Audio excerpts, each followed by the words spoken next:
Well, peace, friends. I'm Pastor Tom Arthur from Sycamore Creek Church in Lansing, Michigan, and I'm also the team leader of the Reach movement, a movement of churches that are growing and multiplying, making more disciples of Jesus to transform the world. Here we are a full year into trying to help our churches live into their mission in the midst of a pandemic. We've had to steer through, or is it survive, 2 Easters and a Christmas and countless other online worship services. Not to mention Zoom meetings and drive-through worship services. Who knew that we would sweat over delivering sermons to a camera and maintaining viewership and trying to do discipleship, all while fending off massive burnout from not just ourselves, but our teams, our church members, everybody around us, our families. Even now, so much of the digital landscape before us seems unscripted. However, we here at Reach Resources are getting to know some church folks who are following a script that has pivoted quickly and is working amazingly well to build God's kingdom here on earth. They're leading a forward-living church that's created spiritual healing, excitement, and growth through digital worship, nurture, and discipleship. And today we're going to deconstruct that script from the Free Spiritual Community in Greenwood Village, Colorado. And I am completely stoked to welcome Pastor Ryan Canaday and Danny Colella. Together, they've helped their church family, that is Free Spiritual Community, reach across state and even national lines, ministering to addicts, loved ones of addicts, and spiritual refugees. Hey, friends, join me in welcoming Ryan and Danny in the comments. Give us a shout out. Let us know that you are here. Danny and Ryan, thanks so much for joining us today. Thank you for having us. We're glad to be here. Super happy to be here, man. Hey, friends, we would love for you to like and share and subscribe to our Reach Movement page. You know the drill. Don't just watch this yourself. Share it out on your Facebook pages so that your church and your friends can watch it as well. Ryan, we want to dive right into the impact that you are having. It shows up every week in this moment that you call celebrations. And that's kind of like a sort of digital joys and concerns, but it's unlike any digital joys or any non-digital joys and concerns that I've ever experienced, which are usually like help Aunt Edna's bunion. It goes deep at your church. It goes really deep.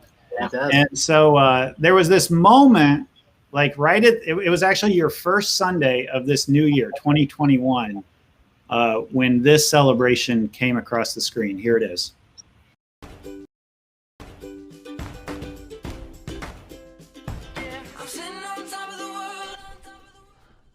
All right, welcome back, everybody. I got to let you in, don't I? I got to scoot over. For those of you that don't know, this is Tammy. Most people know. Yeah, we can clap for Tammy. I'm going to celebrate Tammy. My wife, Tammy, joins us every week. I'm glad you're here, Tammy. You want to start with, we'll throw some of these on the screen. We'll read them out loud because we want to celebrate with y'all. Thanks, Danny. Okay. Yes. Okay. This is something to celebrate. Am I good? It's on. Yeah. Can you hear me okay? So Joe says, I didn't pull the trigger. That is something to celebrate. Heck yeah, Joe. Thanks for sharing that. Joe, I'm glad you're here, brother. I'm glad you're tuning in tonight. I'm glad you didn't pull the trigger either. And thanks for sharing that with this community. That's holy, sacred stuff. Glad you're here. Sometimes you just got to take a deep breath before you continue. All right, now you guys couldn't remember exactly what week that happened on. So I watched like every single celebrations through this year to find that. Yeah. And while that was certainly probably the heaviest moment of all of them, stuff like that happens every single one. I mean, tell us about this impact like that goes on in this church service. I think, man, and that just brought me back to that space. I hadn't seen that clip since, but what I can say is we've created a space where really we don't have time for the Sunday mass. And our service is on Saturday nights. So we have, we don't meet on Sunday mornings. We meet on Saturday nights. That helps some, but we've created a space where I think people know and they feel, because we hear it all the time, where this feels like a place where I can truly be me and be welcomed here, because our tagline is, we don't do shame.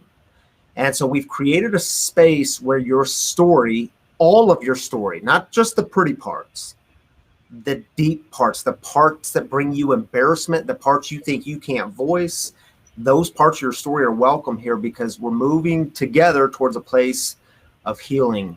And, you know, just last night I was sitting in a room full of people here at Free, where we are now, and we're doing a book discussion on tattoos on the heart. And I mentioned that because, and there's about 30 plus people in this group, and we're sitting in the room, and there's someone new. He's been coming for about a month. And after the discussion, people were leaving, and he said, man, I just want to sit here a minute. He said, the love in this room is so palpable. I've never felt anything like it. And another person across the room said, this is the only place I can come and be me, and I don't feel like a weirdo.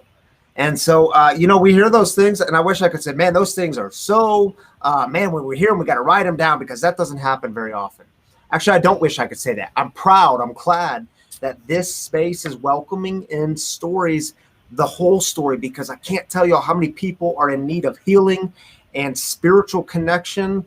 And that's what we do here. We're a place for healing, recovery, and spiritual connection. And it's actually happening here. And we're I don't know, we're kind of proud of that. We're incredibly proud of it. And we're doing things that don't happen in a traditional church setting, because we have people that are raw and real. You know, the fact that Joe got to that point means that he followed us, he stalked us, he was watching weeks earlier. And what he noticed is weeks before that, we had people, you know, celebrating that they, you know, had so many years of sobriety. We had people celebrating that they're going to get their jail sentence out of the way. They're going to go into jail tomorrow. Like, at the end of the day, the things that our people share, they happen to be real life. And some people do a better job at hiding it, but in our community, we don't. We leave it all out. We lead with our weakness. The things that we're not proud of are on our sleeve. And what we can guarantee happens in our community is you'll get somebody else or 5 other people go, me too. Yeah. Like, me too. I struggle with that. I've been through that, or I love somebody that's been through that. And it creates this space where we just punch through the fakeness. We just punch through I got to keep that face on. I pray to God nobody here finds that out about me, because then what would that mean about me? We just punch that right in the face and say, no, let's be real. Yeah. Now, what's super cool about this in this moment that we're in COVID is this is happening in the room, and it's happening in an online community at the same time. So before we get into like how that all works, Ryan, just give us a foundation here. You're the pastor of Free Spiritual Community. Tell us a little bit about your own history. I mean, you got tattoos all over you. Danny doesn't look like he's got any tattoos, but he does have a nice beard going. Oh, there it is. Tattoo. This one. Tell us about how Free Spiritual Community came about your own story and Free Spiritual Community. Yeah, I'll give you the short version, and interrupt me wherever you want to ask a question or tell me to shut up and move on. So we started Free Spiritual Community in our backyard. My wife and I started this 2 summers ago. And so a little backstory before that. I'm in recovery. I've been sober for just over 8 years. I was appointed to my first church, actually, when I got sober. I was there for a few months and got sober while I was active in ministry. So I tell people all the time, I wasn't a drunk. Then I found God, went into ministry, got sober, found God, went into ministry. I did it backwards. I was a drunk pastor. And that came with lots and lots of shame. That came with lots of feelings of no one can find out about this. I've got to hide this. And the people that know me best, you've got to hide this too. So it comes with lots of shame, lots of hiding. Everything that the Christian tradition pulls away from, pulls us out of. I was steeped in that stuff. So I went public with my story in the pulpit. This was about 3 years into my recovery, and it was scary. I did it with some fear and trembling. I was shaking. I did so with some direction from mentors in my life, sponsor in my life, other leaders in my life. And I tell that story because when I did that, when I opened up about my shame and my healing, it fundamentally changed the face of my ministry. In my community, I had people coming to me saying, how'd you do it? How'd you get sober? I can't put down the bottle. I can't put down the needle. I can't put down the drugs, whatever it was. And, we're in the suburbs of Denver. So we're not downtown Denver. We are smack dab in the suburbs, South Denver. And what I can tell you is in our community, there's this suburban sickness that allows us to wear the mask, live in shame. We can hit a button, open the garage, and the garage closes. We never have to connect with people. We have affluence, everything that keeps us sick, we can lean into. So I started seeing this huge problem in our community, and it was from these different groups of people, the addicts and alcoholics, but also the family members and the friends of the addicts and alcoholics. They wanted to talk. They were tired of keeping secrets. And then these, what we now call spiritual refugees, these people who felt like they have been kicked around by religion. They've been told by religious leaders they don't belong with God. They don't belong in the church. And so I said to my wife, Tammy, what would it be like to start a place for them and to get all of these people together in one setting? We started with just a 4-week pilot session. That was June of 2018 in our backyard. And our question was, are people interested in this discussion? Will people show up? The backyard filled up. And the question after the 4 weeks was, what are we doing next week? And it's like, well, we didn't think about that. We weren't planning to do this long term. We were just seeing if there was interest to maybe then do some more traditional planting methods. But now you're going across all kinds of state lines and even foreign countries. Tell us a little bit about your reach. Yeah, so that was a little gift that COVID gave us. Was we brought Danny on board 6 months before COVID hit. So Danny, our digital content director, was moving us in this direction.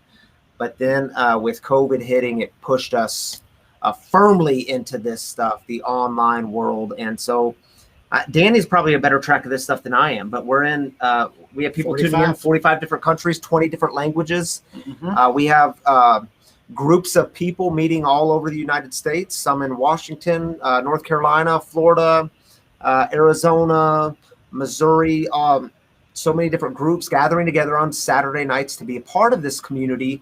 So what it's teaching us as leaders is your community is much broader than you ever thought.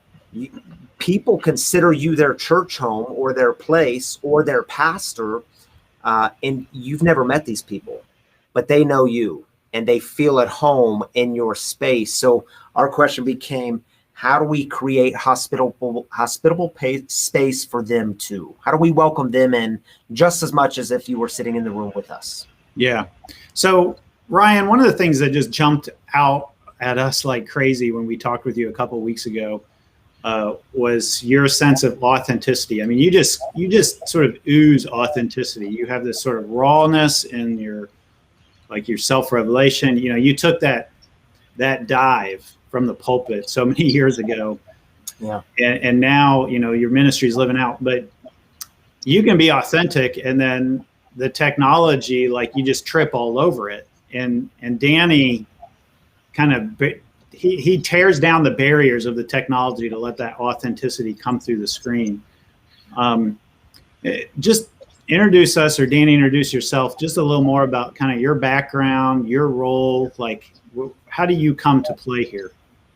Yeah, so my name's Danny Colella. I'm the digital content director here, but I'm a contractor here. So I'm not an employee of Free. I aligned with Ryan through a mutual friend about a month before we started in on a contract of, I care a lot about addiction. Now, before coming in and starting my own business as a live video marketing expert, I cared a lot about addiction, mostly because I used to be on the other side of the fence where I didn't quite understand it. And I thought alcoholics and addicts, hey, you're kind of lazy. Like, why can't you just get your life together?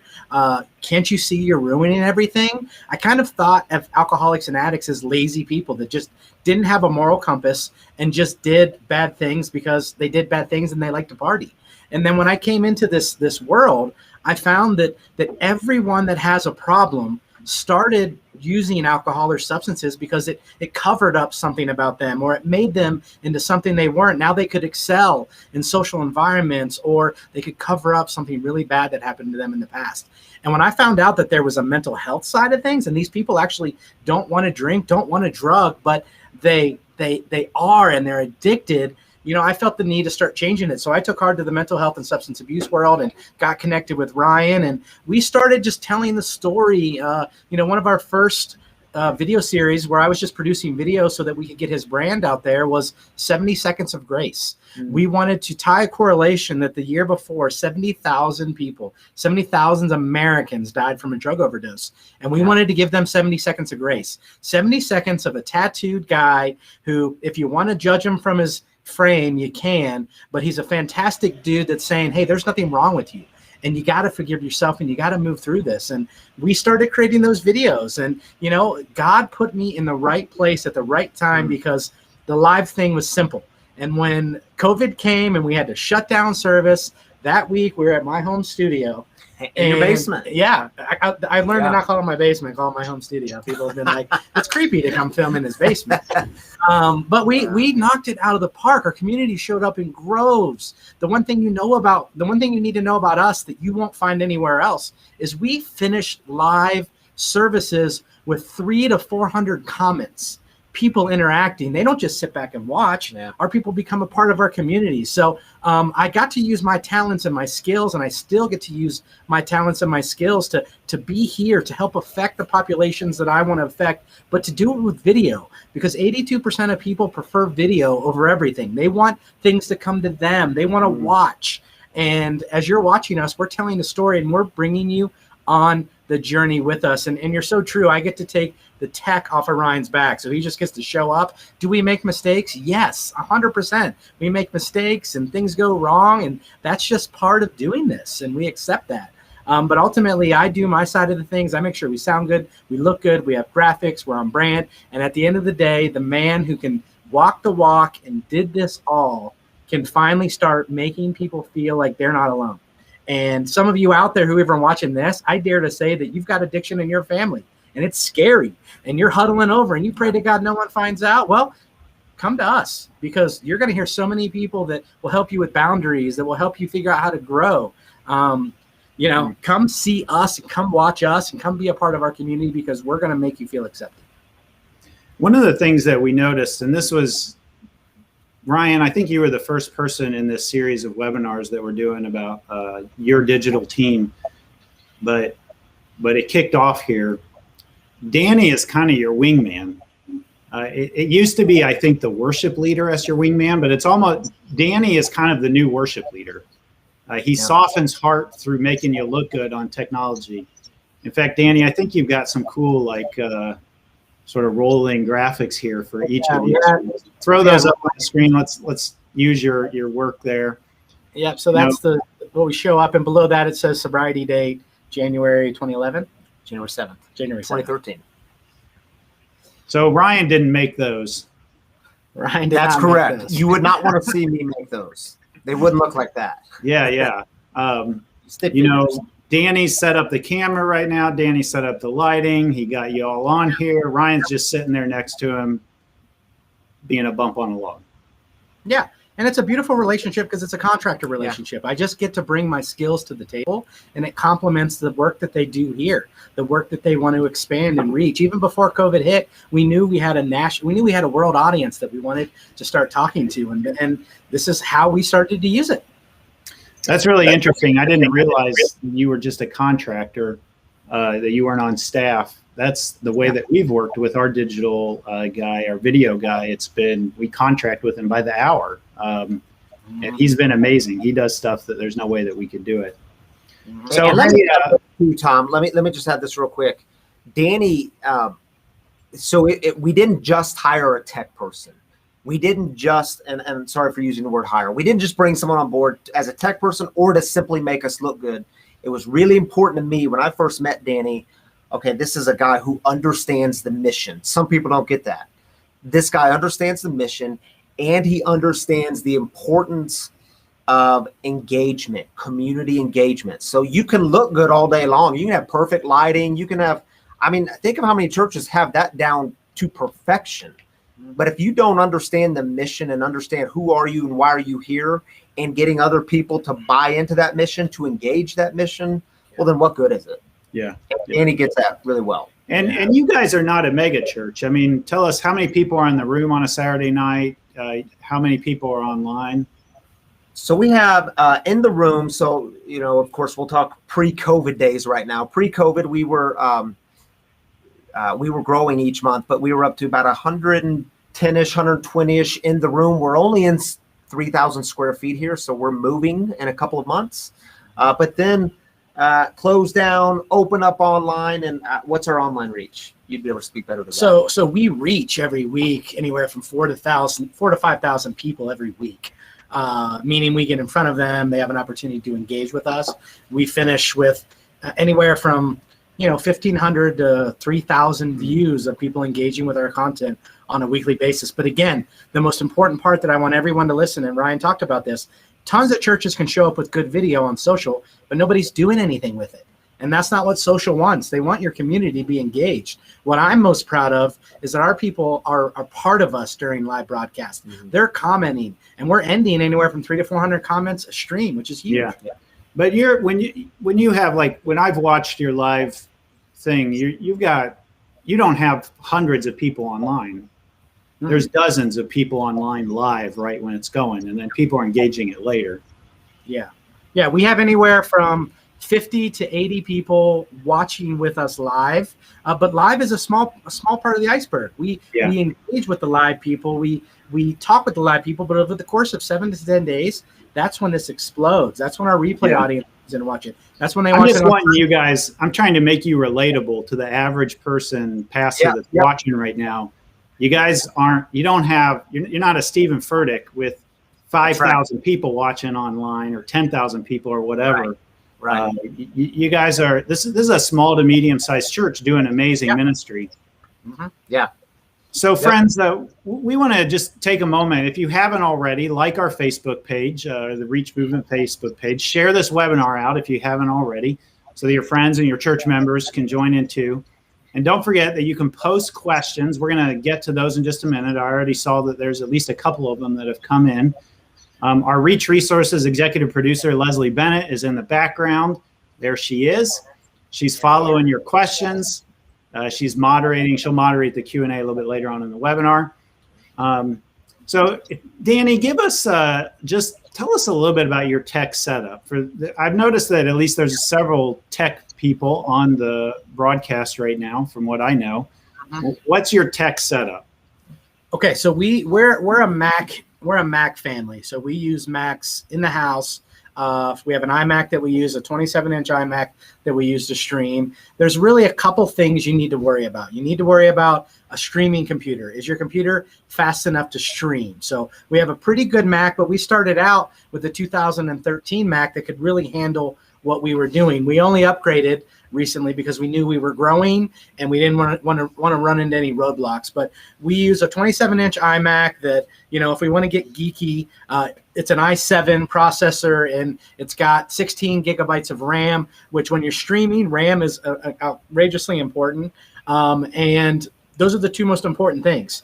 Now, what we use for cameras is we use a couple Canon DSLRs. So we use an EOS RP, but you don't have to get complicated. Like if I'm talking to newbies, where do we get started? We got started with the Panasonic Lumix G7, which is a $500 4K camera that will make you and your service look impeccable when it comes to streaming on Sundays or Saturdays or whenever you stream. So we started with that. We started with a green screen. So if you look back at some of our past stuff, some of you might not have excellent backgrounds or excellent space. We started with the green screen because we wanted to control everything.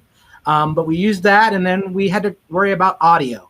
So audio-wise, we brought in some Shure microphone systems. They're about $500 a piece because we wanted to make sure that we got good audio directly into our feeds. And the last thing you really want to worry about is speeds. When you're live streaming or live streaming an event, you don't want to worry about download speed as much as you want to worry about upload speed.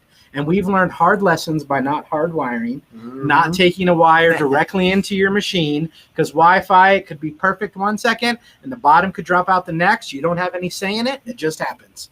So we hardwire all that together, and then the core of our operation, so the thing that's allowing us to do this and allowing us to do this and allowing us to execute really cool things, is our streaming software is called Ecamm Live. ECAMM Live. And that is a streaming software that works only for Macs.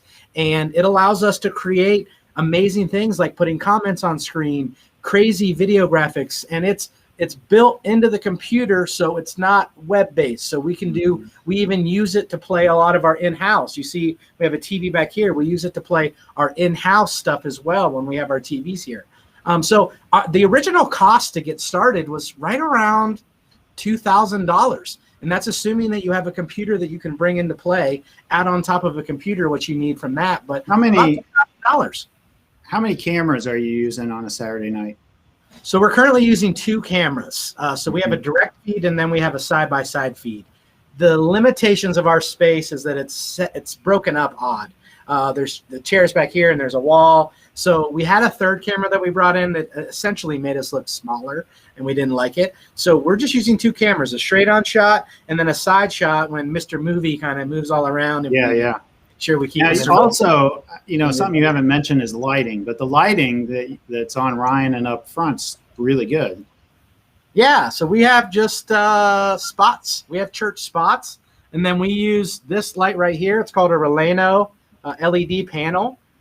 We use 2 of these, which give a good white light that we need because we want it to look crisp and clear like it does today. So for us, we use 2 lights that just add a little bit of 5200K or bright white light to us to allow the cameras to even perform better.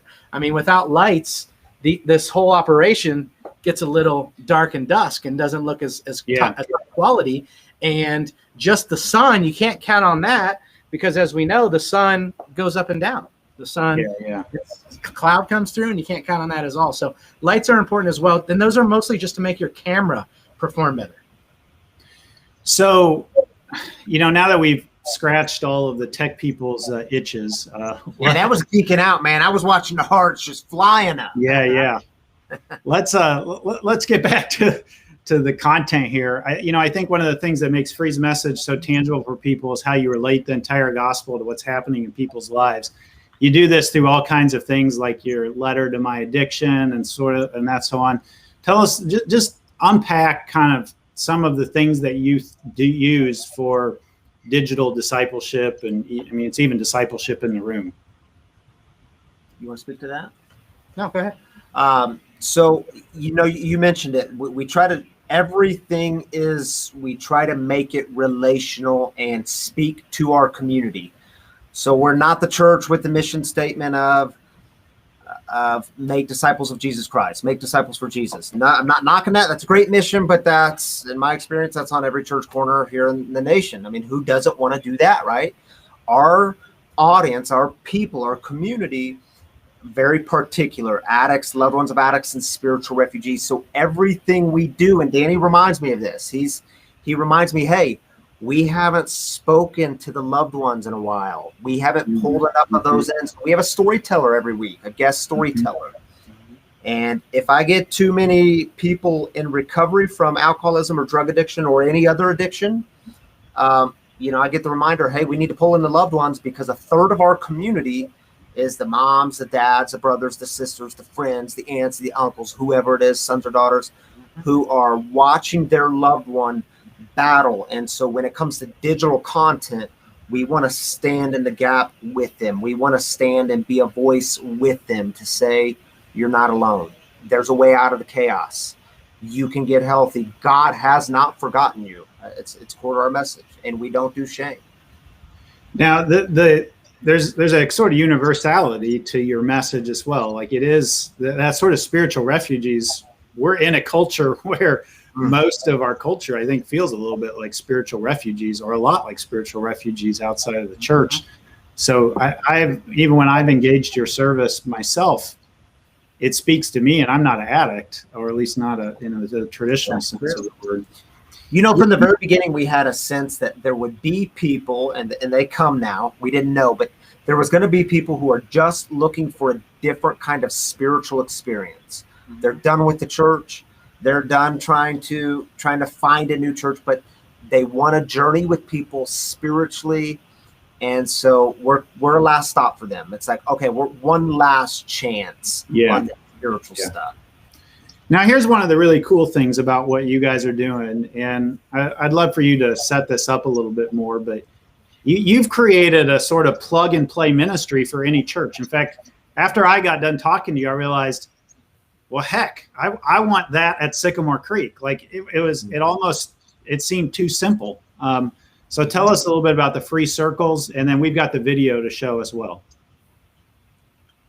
Cool. You want to show the video first, or you want us to speak to it first? What do you want to do? Do you want to set it up, or you want to talk about it? Let me say, I'll say a brief word, and then you can chime in too.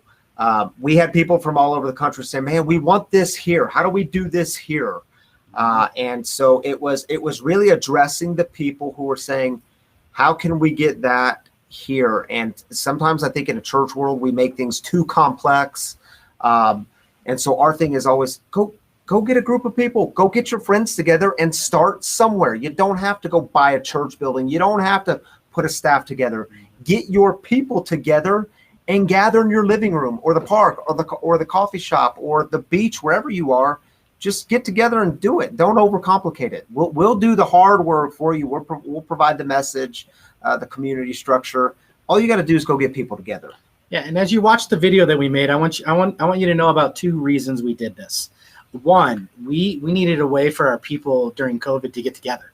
And we know that there were rules against that and what people could do, but we knew we needed to inspire community, and they couldn't come be with us. So first of all, we wanted to start getting our groups together. Secondly, one of our big missions, just like you said, Tom, is we want churches that want this where they are, but they don't want to run it. We want to be that online presence that they can start a Saturday night service where Ryan runs it. And what we're looking for as well, even with these small groups of people, we are looking for over time leaders to rise to the surface. And as leaders who take this seriously and they start gathering people every week and they're watching our service, we're going to start investing in those people. And it's literally the beginning of our church plan. We don't even know what it is. We just know that we have some engaged people that care a lot about the mission. They're going through the work every week of showing things off and making sure our message is seen. And over time, our plan and mission from these free circles is one part just to get people together to watch, but then to find the people that are on fire about this mission and dive into them and build them up so that one day we get to move our mission and have a free location where they are. So we're also kind of qualifying leaders at the same time that we launch these free circles. All right. So basically, I mean, by the way, something that is not obvious, but at least I know, is that Ryan's an ordained United Methodist pastor. Not the average, but essentially, after you watch this video, Ryan could be your satellite campus pastor for your addict ministry. So Leslie, go ahead and fire that video.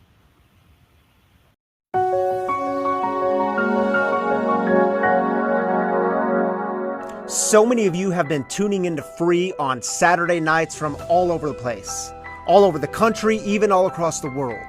And we get messages from you all almost every single week, and so many of you are saying the same thing. Man, I wish there was a free here. And we hear you. So we decided to launch Free Circles.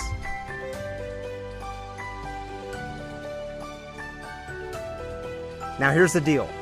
We are looking for leaders in other cities, states, countries to step up and create community in your own backyard, your own living room, your own space, the beach, the mountains, the coffee shop, the yoga center, wherever it is. Gather a group of people. Maybe it's 5 or 6 of you. Maybe it's a bit bigger, 10 or 12 of you. People you want to journey with, your tribe, and start a free circle. Now, for some of you, you're hearing this right now and you're saying to yourself, man, I can't do that. I don't really want to do that. I don't really want to create community. I just want to be part of community. Cool. This may not be for you, but for others of you, hearing this, you just got butterflies. Your heart even started to beat just a little faster. You've been digging the free mission, and you have a passion deep in your bones to start community right where you are. You're who I'm talking to.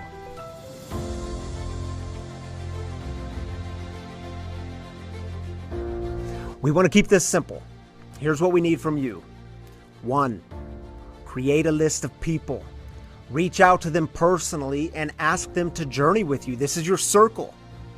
2, meet on a regular basis And we're going to ask you to commit to this project for at least 6 months. Now, your circle might decide to meet weekly or bi-weekly or even monthly. Whatever it is, commit to it. And the third thing, the goal of your free circle is to build intentional spiritual community based on the mission of free, which is breaking the silence of addiction while creating space for healing, recovery, and spiritual connection. Now, here's what you can expect from us. 1, a weekly Saturday streamed service that allows you to gather with your circle and engage creative and relevant content to bring about a deeper sense of community, all working together towards the common goal. And a second thing, for those of you that want to go deeper in your relationship with God and self and other people, we will be providing a weekly free circles video message from me, and this video will include a short message and discussion questions for your free circle. Now, how you want to use this content is completely up to you. Maybe your circle engages it for 10 minutes and spends the rest of the time hiking or biking or serving other people, whatever it is. Or maybe you just want to hang out in your living room and engage this content for hours upon hours. The point is, you decide what works best for you and your free circle. And the third thing, we will host a monthly Zoom meeting with you, myself, and other key leaders in our free community to address any of your questions or concerns. We want to join with you in the excitement. We will pour into you, and we will be a resource for you. And it's really important for you to know, free circles should always hold our core values of no shame and no BS. These circles are the places where you go deeper with your people, your tribe, your circle. If this interests you, if you're saying to yourself right now, man, I want to step up, well, shoot me an email. Let's talk. We were built for community. Community sustains us to rise together, to thrive together.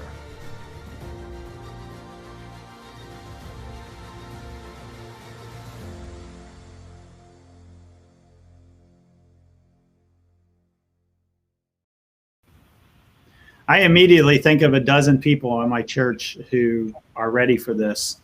And I love the no shame, no BS. Those are great values. So, yeah. So, I mean, that video still gives me goosebumps. I mean, that's just. I mean, I don't want to toot our own horns, but I just love where that idea is going, and we haven't fully developed it yet. We're just letting God work it with us. But that, thanks for playing that, because it just reminded us. We were looking at each other of like, yeah, we both said this is good. This is the real reason why we do this. Yeah. Yeah. It's about us. It's about the struggling people. That's what it's really about. We've got 20 some people right now watching, and there's got to at least be 2, 3, 4, 5 churches that could use this, if not all 28 people watching it right now who could use this. And basically you get a satellite pastor right out of the box. So thank you so much. I mean, I'm definitely at least at Sycamore Creek, it's on there and it's going to happen at some point. So we would love to have that up in Michigan and to partner with you. We're going to make it happen. Hopefully today we're going to get even more. Hey, Leslie, people have been posting questions in the chat, and you've been paying attention to those. So what questions do people have for Ryan and Danny? Well, Mary is our first person who sent in a bunch of questions. And as we go through these, you guys may have answered in part some of them, but we're going to go through them anyway. So Mary wanted to know, how do you handle the mental illness aspect? And do you have partnerships with mental health agencies, resources to give people kind of living on the edge and wanting help, but kind of not knowing where to find it? Yes. And hi, Mary. Great question. So first what I'd say is, when COVID hit, I don't know, maybe 3 or 4 months in, we decided we need to do a series on mental health. Do you remember what we called that series? It might have been something as creative as the mental health series. I think can't that's remember what we called it. I think we did too. It was 4 weeks on mental health, but because we realized what we know is mental health and addiction, they oftentimes go hand in hand. Mental health and wellness series. Mental health and wellness series. And so we addressed mental health and wellness with from the Christian tradition and the scriptures, but we had also a guest storyteller each week come in, counselors, therapists, what's the word, NAMI, someone who is with NAMI, the National Association for Mental Illness. That's right. And so, yeah, we've tried to partner with people to where we can send people to. I've tried to pick good trauma therapists in our community. We deal with a lot of trauma. Addiction so often deals with undealt with childhood trauma. We haven't gone to those dark places of the past. You got to go there if you need healing. So we are constantly directing people, resourcing people out. We hope they stay in this community, but we realize we as a community, we're not mental health professionals, but we have partnered with many.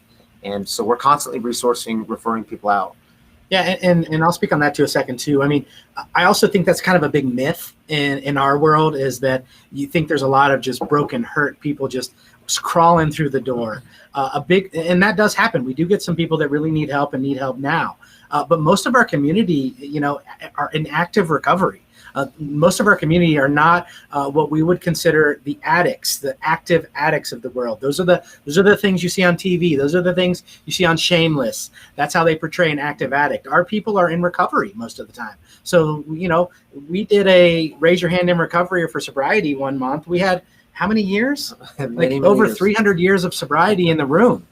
People that are in recovery that just want to get they know what the AA Big Book is and they know what the Bible is, but they want to think, how do I marry these both? How do I marry these things? How do I take the things I'm learning in recovery to the things I know about Jesus? So that doesn't happen as much. So the only reason I share that is that if you're considering letting us be a satellite church of yours, you'd be surprised you walk through the door. It's an upstanding recovery community that's looking to be around other people in recovery.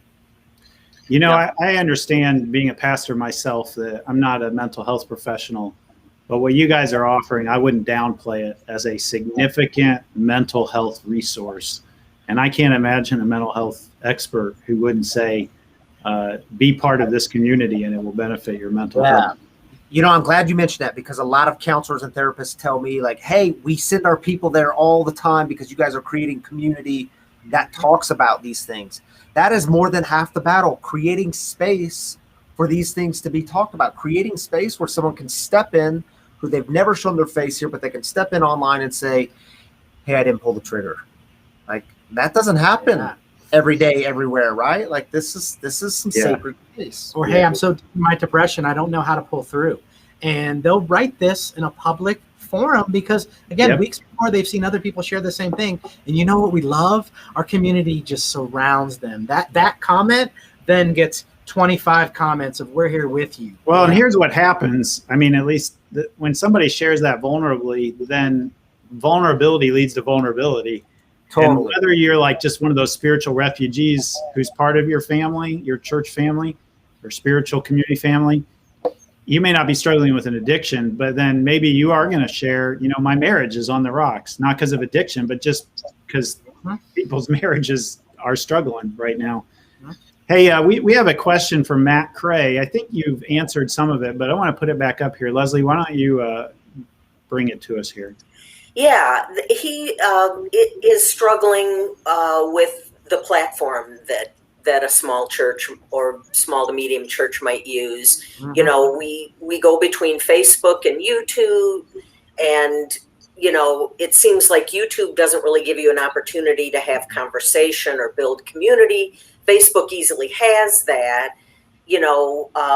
Should churches consider being on their own website and put everything on one platform, maybe?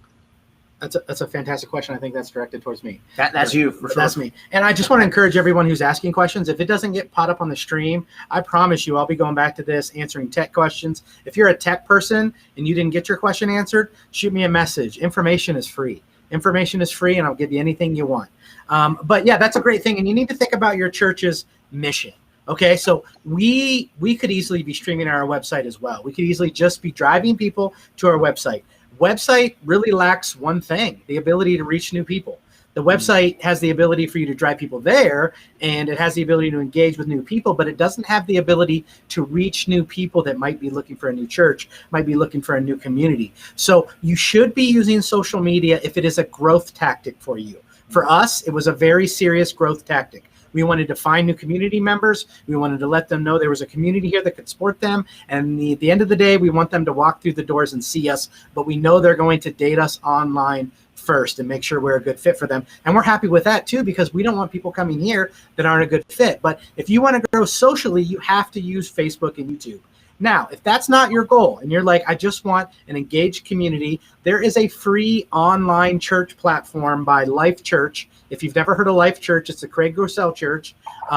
They have a free platform that you can host online church live or in the replay or produced on your platform for an online purpose only. So if you just want to make sure that your current congregation has somewhere that they can stay in their comfy couch on Sunday, and if the kids are crazy and you just don't want to bring them to church and you want them to be able to watch online, that could be a resource for you. However, if you're like us and you say, it's not enough, there's more people we need to connect with, there's more people that we need to find, then you need to be using social media. And yes, it takes time. That is the biggest misconception. If you go look at popular YouTube channels or popular people that have been on YouTube or Facebook for a while, they've been doing this for years. In fact, we're in infancy. We're doing well, but where we're going to be in 5 years compared to where we are now, it's got to work its way up and it's got to grow. But if you get people to comment, you get people to like. And again, I want to say one more thing when we're talking about platforms and streaming. Most churches make the mistake of just thinking, ooh, that looks good. Yeah, we look really good. Great. Okay, put it up. We look great. All right. And they don't think, what about the people? Are we engaging them? Because we don't necessarily care how good we look. We measure success on, is our community a part of this? Can I say a word on that too? Just to follow up on that. So we are the leaders in our community. We encourage them here. Hey, chime in on the Facebook thread, chime in through the week. We need leaders. So we encourage everyone here in this space, let them know they're not alone. So when you see hundreds of comments, some of those are from our core leaders in this community to chime in when someone says, hey, I'm barely hanging on. Hey, that's your opportunity as a leader in this community. You've got to rush to their side and comment publicly. And there's all kinds of algorithm statistics too on this. Don't let comments go by without hitting a like button and letting them know you read their comment and you acknowledge it and you're with them, and it bumps up algorithms too. I think what somebody should do is they should participate in a service that you have on a Saturday night to get the feel of that engagement. Because, like that celebrations moment, and then there's this service at the part at the end. I'm trying to remember what you call it. Is it heartache or what's it called? Heartaches. Your people are engaging in the room, but then you're reading people's comments as they're coming in online like that. I didn't pull the trigger tonight. And that's intentional to make them feel a part of this community and the people in the room, to let them know this is not our only community. There's hundreds of people out there who are one of us. Yeah. Speaking of sharing a comment, I want to share Doug Wood's comment. He said he's going to be bringing this to their church to consider. If you're going to bring this to your church to consider, just type us a note in the comments right now. Encourage us so we can encourage you. We'd also you can speak to your leadership team too if they want to talk to us and see what this looks like and get to the bottom of our mission. Happy to do we'd be happy. Yeah, absolutely. I have another question, and it's my own question, and it's targeted maybe to Danny, I think. If a church, a pastor is considering looking at a digital content director or somebody to help them with what it is you do, what kind of, obviously technology, but what kind of skills do you need to have somebody be able to possess? That's a great question, and I don't say this to toot my own horn either, but for what I do, I'm kind of a unicorn that embraced the live video before everyone else. But what I will say is you don't just need a videographer. I'm not knocking videographers. They do fantastic, but they're a trade that is worried about lighting, worried about audio, worried about making sure you show up and look good. I think you need a combination of somebody that knows video, somebody that knows tech, but somebody that also understands social media. Like if you are missing the social media right now, and the 2.4 billion people that log into Facebook every month, you're missing the boat altogether. So I think this person should know tech, they should know video, but they also need to have an intense understanding of social media and how it works. What's the content we can put out there? What's valuable? How are we tracking this? How do we know if our audience even liked this or didn't like this? So you need a combination of video and social at the same time, I think, is the best fit for that role. And they've got to understand live video. Live video is not going anywhere. It is not moving. It's going to continue to grow over the next 10 or 15 years, probably for life. So you need to get an understanding around this. And don't wait. Don't wait until everyone else gets it, because then you have no ability to stand out in the crowd. Well, hey, friends, we just want you to know that this webinar is brought to you by Reach Resources. It's a part of the Reach movement, which is sponsored by the Church Vibrancy team of the Michigan Conference of the United Methodist Church. In January, we featured Tech Talk and demonstrated how to overcome tech problems as well as using technology effectively. We've hit on a lot of tech today, but we went even deeper in those webinars. So check out our past Reach Resources webinars on YouTube by searching for Reach Resources, or you can see them here on our Facebook page at Reach Movement MI. By the way, viewers, be sure to like our Facebook page while you're looking at it, facebook.com/Reach Movement MI. That way you'll stay ahead of the latest Reach Movement news. For example, on May 27th, we're going to hear from Pastor Jason Morris and Creative Arts Pastor Samantha Beach Kiley of Austin New Church in Austin, Texas. They're, again, a small to medium-sized church that is doing some amazing stuff online, building an online community. And on June 17th, we'll chat with Pastor Wendy Hudson and Creative Director Stanton Adams of Two Rivers Church in Charleston, South Carolina. Notice that in each of these interviews, there's going to be two people, just like Randy and Danny, because Danny is the new worship leader. He said it well. Like he knows video, he knows social media, he's into the mission, and we've just noticed that trend more and more. And if we as churches are going to do vibrant ministry right now, it's going to be thinking about what people need to be on our team. Now, also go ahead and put into your calendars for the 2021 Reach Summit coming on October 22nd and 23rd. Nona Jones, the author of From Social Media to Social Ministry and Success from the Inside Out, will keynote this event. Visit reachsummit.org to learn more. And also be sure to check out reachresources.org, where there are nearly 30 podcasts with pastors, authors, consultants, and coaches about various areas of improving ministry. Don't miss this catalog of great conversations that I've had over the last several years, plus audio files of all of our webinars. So, hey guys, we've got just a couple of moments left here before the hour's up. What haven't we hit on about free church community that you want to make sure that we know about? We talked on a lot, but more importantly, we want you to be a part of us. We want to specifically be somebody that does it better than everyone else in this category. Let us be a leader in your community, because you just can't do it like he does it. You can't talk the talk if you haven't walked the walk, and that's why people trust this guy. So we want to grow. We want to be a resource for so many people. We need you guys to reach out and let us know. I feel a little bit like a Jerry Lewis-a-thon here, and I'm just going to run through these. Doug Wood said he's bringing it to his church. Great job, Doug. Thank you. And Kim Metzer is going to bring it to her church. There we go. Matt Cray is going to bring it to his church. I'm bringing it to Sycamore Creek. And then we've also got Mary Loring saying she's planning to bring this to her church as well. All right.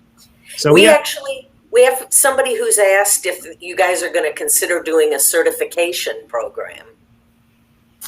It's not part of the mission as currently. Maybe down the road. Yeah. Okay. We've got a lot of work cut out for us in this industry and growing and getting new space. But again, questions are free. Information is free. I'm sure he feels the same way. Absolutely. If you need support and you need questions asked, and what I know about some of you, you're that close to getting there. You just need the right info, the right leadership. That stuff's free. But if you need consult, even from somebody like me as a digital content director, Trinity Methodist downtown Denver, I consulted their entire team to grow their live stuff. So check them out. They're doing it just as well. And I would say this too, be willing to make mistakes, because when you start something new, I know your heart says, well, we want this to be perfect. Mm-hmm. You're going to make mistakes. We've had live feeds totally drop out. I mean, we've had major mistakes happen along the way. Mm-hmm. And you know what? Communities love to see your mistakes. They need to see your mistakes because it shows them you're human. It shows them you don't have all your stuff together. That it makes you relatable. So embrace your mistakes, your failures. They're good. It's how we grow. It's how we do this together. We played like a clip from a Britney Spears music video one time, and we saw all of our viewership on Facebook drop down to like 3 people because Facebook flagged it and they cut off our live stream. And we were like, well, we're not going to make that mistake ever again. Yep. That happens. Don't play any copyrighted music or content ever. That's the live thing. Don't ever do it. All right. Well, hey, friends, would you join me in the comment section of thanking Ryan and Danny and giving it up to God for them? We are so grateful that you have joined us for this webinar. If you know somebody who could be inspired by it, please share it with them or share it on your timeline for others to be inspired about how to create and nurture digital Christians. Thanks for sitting in on our first hashtag Your Digital Team webinar for 2021. And if I had a Danny on my team, there'd probably be a cool graphic that would go across the screen right now with all of that. So, hey, let's end today's session with a prayer that's probably quite familiar to the free spiritual community. God, grant me the serenity to accept the things I cannot change, courage to change the things I can, and the wisdom to know the difference in real life, IRL, and online. All those who agreed said, amen. Amen. Thank you all so much for having us. Friends, peace out. Bye, everybody.